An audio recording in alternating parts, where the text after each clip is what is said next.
रेशम का रूमाल गले में डाल के तू आ जाना दिलदार मेरे मैं दिल्ली का सुरमा लगा के अरे कब से खड़ी हूँ चौराहे पे हो रेशम का रूमाल गले में डाल के तू आ जाना दिलदार मेरे मैं दिल्ली का सुरमा लगा के अरे कभी से खड़ी हूँ दरवाजे पे हो रेशम का। আজকে আরো একটা গান গাইব। কোন গানটা বলুন তো? मुंगड़ा मुंगड़ा मैं गुड़ की दली टिंग टिंग टिंग मंगता है तो आजा रसिया नहीं तो मैं ये चली मंगता है तो आजा रसिया नहीं तो मैं ये चली।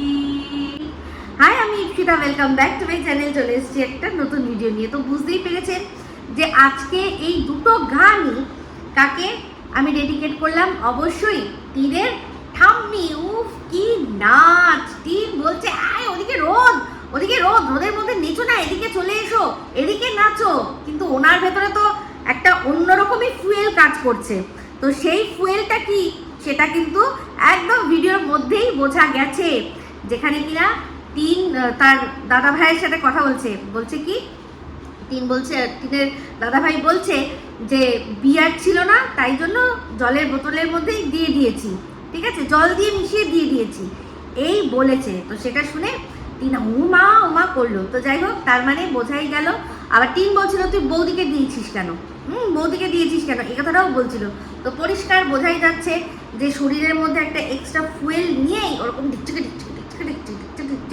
নাচ করে। তো যাই হোক, ঘোড়া শোন, এই যে দেখলি খেয়ে নাচছে, একে বলা হয় বেউরি। আমাকে তুই অযথাই নাম দিয়েছিস বেউরি। অ্যাকচুয়ালি কি বলতো, তুই তো নিজে লেও, ইয়েস, নাম দিয়েছিল না, কে তো সাক্ষী দিদি নাম দিয়েছিল, মনে করিয়ে দিলাম, লেও। লেও, তাই না? তো অ্যাকচুয়ালি সেটা তুই। সেই জন্যই যতই তুই সুন্দর ট্র্যাকে যাস না কেন, তোর ঠিক এদিক ওদিক করতে হবেই, আর বিশেষ করে সেটা আমার ক্ষেত্রে। তো যাই হোক, তোর সাক্ষী দিদির কথা যখন উঠলই, যখন লেও কথাটা উঠলই, সেই যে কত খাজা গজা নাম দিয়েছিল তোকে, হ্যাঁ, আর তার সাথে সাথে যে নামটা দিয়েছিল, আচ্ছা এই যে এখন দীপ্তিদি, তখন রাগে দিয়েছিল নামটা, এখন আর রাগ নেই, তাই জন্য এখন কি হয়ে গেছে, সোনাদীপ ভাই হয়ে গেছে। তো যাই হোক, একটা কথার উত্তর তো দেওয়া আমার হলো না। দীপ্তিদি কিন্তু নিজের ভিডিওতে বলেছিল যে যদি সেটা কোনোভাবে প্রমাণ করতে পারে যে ওর চরিত্র নিয়ে বা ওর সন্তানদের নিয়ে আমি কোনো কিছু কথা বলেছি, তাহলে আমি সরি চাইব। তো দেখুন, পরিষ্কার কথাটা এখানে ওয়াইটিতে একটাই জিনিস চলছে যে শুধু শুধু নন্দাই নাঙ্গি নয়, নন্দাই নাঙ্গির সাথে বাচ্চার প্রশ্নটাও একদম উঠে এসছে। আর যেটা কিনা এই উনি যার রেফারেন্সের কথা পরবর্তীকালে বলছেন, তার রেফারেন্স মানে কিমা নিজেও কিন্তু শুধু নন্দাই নাঙ্গি বলে থেমে থাকেনি, ও কিন্তু আমার বাচ্চার জন্ম নিয়েও বলেছে। তাহলে সেইটাকে হ্যাঁ এখন ভাবতে হবে, চিন্তা করতে হবে, বলা মানেই কিন্তু আমার চরিত্রে প্রশ্নচিহ্ন তোলা। তো যাই হোক, ওনার মনে হয়েছিল উনি সরি বলবেন, উনি না বললেও আমি ওনার সরির দিকে বসে মানে তাকিয়ে বসে নিয়ে যে উনি সরি বললেন কি বললেন না। কিন্তু কিছু কথা যখন বলেন, দর্শকদের বলেন, তাহলে তার এগেন্সে যখন আমি প্রমাণ দিয়ে দিলাম, তাহলে সেই প্রমাণটা তো নিতে হবে। যেমন কি না আজকে বলছিল যে এই যে আমি নাকি কোথায় গেছি না, এই কৃষ্ণার বাড়িতে গেছি কি করতে না, ওই কিমার বয়ফ্রেন্ডকে কি সিডাকটিভ ড্রেস পরে নাকি আমি তাকে পটাতে গেছি। তো উনি দেখেছেন আমার ওই ড্রেসটা কতটা সিডাকটিভ ছিল, উনি কি দেখেছেন? উনি বলছেন যে না না না না না না ভুল করলে চলবে না, এটা আমার কথা না, এটা কিমা বলেছিল, ওর কথাটা আমি বলছি, ওর মুখের কথাটা আমি কেড়ে নিয়ে বলছি। এটা অন্যের মুখের কথা কেড়ে নিয়ে মানুষ যখন বলে, কি কারণে বলে সবাই জানে। মানে দেখো, আমার মুখেও তো অনেক কথা আসতে পারতো, তোমার হাজব্যান্ডের সম্পর্কে কথা উঠেছে, আমি কি বলেছি যে ও বলেছে হাজব্যান্ডের সম্পর্কে, তোমার হাজব্যান্ডের সম্পর্কে কোনো প্রশ্নে তার চরিত্রে প্রশ্ন তুলেছে? এটা মানে কি বলতো, আপেক্ষিক ব্যাপার। যদি মনে হয় তোমার এখন মনে হচ্ছে আমাকে কোনো মতে থামাতে হবে, তাই জন্যই কিমা যেটা বলেছে সেটা তুমি বিশ্বাস করে এটাই বলছো, মানে সবাইকে বোঝাচ্ছ যে হ্যাঁ আমি ওখানে কি হয়েছে না, ওকে ওর বয়ফ্রেন্ডকে রিঝাতে গেছি। তো এইটুকু তো 100% শিওর সেখান থেকে দর্শকরা বুঝে গেছে যে ওখানে ও ওর বয়ফ্রেন্ড নিয়ে যায়। আমি যেদিন গেছিলাম সেদিন ওর বয়ফ্রেন্ড ছিল না। আমি তো আসলে ফোন করে গেছি, আমি তো আর হট করে মানে সারপ্রাইজ ভিজিট করতে যাইনি। আমি তো বলে পারমিশন নিয়ে তারপর গেছি, যার বাড়ি তাকেও বলেছি, বলে তারপর জিজ্ঞাসা করে একটা জিনিস দেবো, তোদের সাথে দেখা করব বলে ওরাই বললো যে তাহলে লাঞ্চটা এখানে করবে। আমি কিন্তু লাঞ্চ আমার বাড়িতে রেডি, পুরো লাঞ্চ রেডি, কারণ আমি ছেলেকে নিয়ে আসবো না, তাই জন্য ওর খাবার আমার বড় বাড়িতে থাকবে, তার খাবার সব করে দিয়ে আমি জাস্ট বেরিয়েছি। আমি কিন্তু বাড়ি থেকে দুটো ভাত খেয়ে তারপর বেরোতে পারতাম, কিন্তু ওরা ওখানে রিকোয়েস্ট করেছিল না না এখানেই খাবে, আমাদের সাথে খাবে। তো যাই হোক, মাংনায় খাইনি। এখন আমার গিফটটা নিয়ে হয়তো অনেক প্রশ্ন উঠছে, কিন্তু সেটা মুখের ওপর বলা উচিত ছিল। এখন আমার মানে যে চাদরটা সেটাকে পর্দা বানাক আর যাই করুক, কাজে তো এসছে, তাই আমি মাংনায় খেয়ে আসিনি, কাউকে কারোর বাড়িতে এমনি খেয়ে আসিনি, খেয়েছি তার এগেনস্টে কিছু দিয়েছি, ঠিক আছে। তো যাই হোক, এবার চলে আসি। তো সেখানেই বলছি যে তুমি এই কথাগুলো বলে এখন কি করছো না, ওর মুখের কথা টেনে নিয়ে তুমি বলছো। তো যদি বলার হতো তাহলে কিন্তু আমিও বলতাম। তো এই যে এখন একসময় যার মুখের কথা শুনে তুমি তাকে খাজা গজা, তারপর এই লেও, তারপর হচ্ছে গিয়ে কি ডোমেস্টিক বেগুসে, আরও অনেক কথা, দিন রাত ওকে তুমি কফ থুতু মেখে খাওয়াতে, মনে আছে? তোমাকে বারবার করে বারণ করতো যে এই ওয়ার্ড দুটো এগুলো বলো না, তুমি বলতে যে আমাকে বলতেই হবে, কারণ ও ওই জিনিসটা ওটাই করে, মানে ওই MSL দিয়ে ওইটাই চেটেপুটে খায় রোজ সকাল সকাল, আর সকাল নাকি সারাদিন সব সময় খায়, তাই তো? তাই সেটাই তুমি বলতে। তো তখন যে জিনিসটা দাদা এসো দাদা এসো দাদা এসো শুনে তোমার পা থেকে মাথা অবধি জ্বলে যেত, সেইটাই এখন দেখো তুমি বলছো কীরকম যেন বলতো সোনাদীপ ভাই, দাদা এসো না। তাহলে বুঝতে পারছো তো তোমার স্ট্যান্ড পয়েন্টটা কোথায় গিয়ে দাঁড়িয়েছে। দুদিন পরে তুমি গিয়ে ওর হয়ে সাক্ষী দিয়ে আসবে, আর সেটা সারা দুনিয়া দেখবে আর বলবে যে হ্যাঁ ওর বাড়িতে দাদা আসতো বলেই তো বলেছে যে দাদা এসো দাদা এসো দাদা এসো। তাহলে তোমাদের এই যে দু আড়াই বছরে যে তপস্যা একটা চ্যানেলকে ছিঁড়ে কুটে খাচ্ছে, তাই জন্য আমরা কি করছি, তাকে একদম প্রোটেকশন দিয়ে রেখে দিচ্ছি। এই তপস্যাটা যে এটা তপস্যা ছিল না প্রহসন ছিল, সেটা সারা দর্শকরা তখন দেখবে। তো যাই হোক, চলে আসি টিনের ভিডিওর মধ্যে। টিনকে কেউ পাত্তা দিচ্ছে না, একটা মানুষ পাত্তা দিচ্ছে না। একজন তো মুখের ওপর এরকমভাবে মুখ ঘুরিয়ে নিল। এর আগের দিনও দেখেছিলাম যে ওর এক দাদা সে মুখ ঘুরিয়ে নিচ্ছে। তো মানে সে মনে হচ্ছে ওয়াইটিটা একটু বেশি পরিমাণে দেখে, তাই জন্য সে জানে যে ওকে নিয়ে, টিনকে নিয়ে ঠিক কী ধরনের কথাবার্তা হয়। তো যাই হোক, দেখলাম ওখানে নাচ গানা হচ্ছে, সেখানে টিন বলছে আরে বাজাও বাজাও, বেশি করে বাজাও।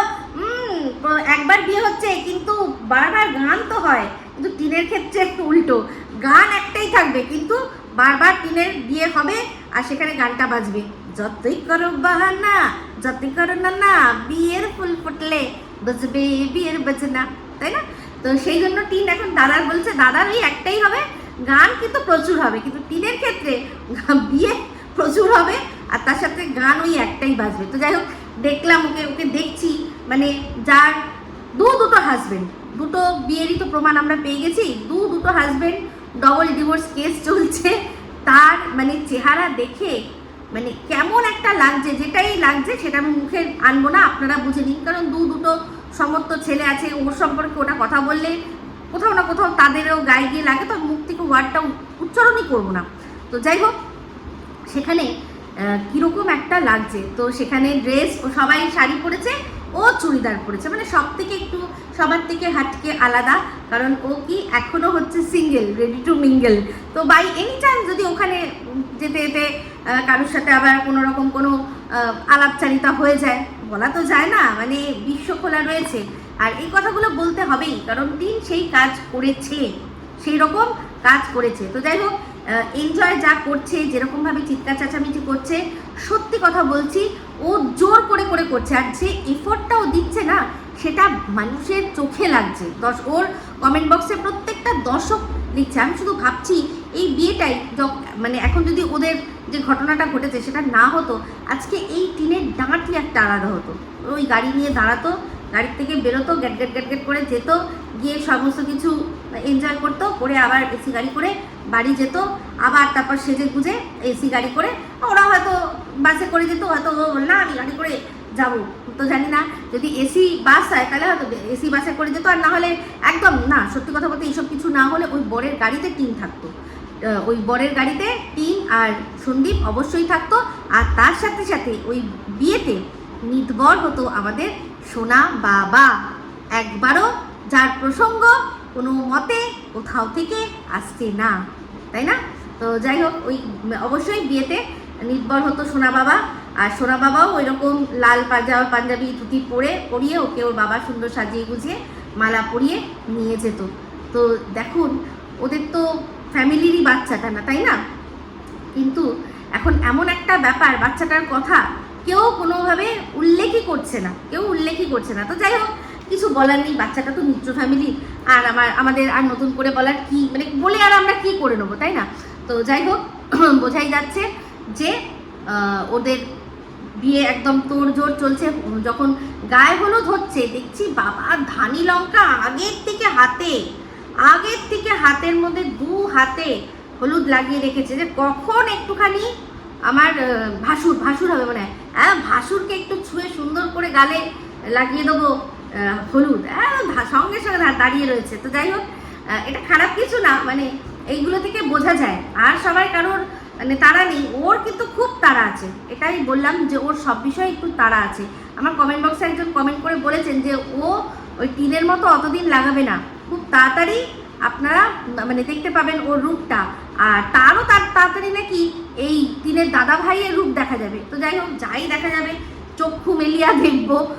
তো সেখানে দেখলাম ওর বাপিও চলে এসেছে, দেখলেন? আমি যে আগের ভিডিওটাতে বলেছিলাম যে দেখুন যে অমাবস্যা আসছে না, বাদ বাকি সবাই চলে আসছে, ও একদম মানে যখন না গেলে সব এইসব রিচুয়ালস ও কিছু মানে কোনো কিছু সব মানবে না, ও একদম যেটুকু সময় না গেলে না বাইরে কাটালেই নয়, সেইটুকু সময় কাটিয়ে ও তড়ি কি মরি কি বড়ি করে সোজা চলে যাবে কোথায় না, সোজা ও চলে যাবে ওই ইয়েতে, কি যেন বলে জায়গাটার নাম, ওদের বাড়িতে।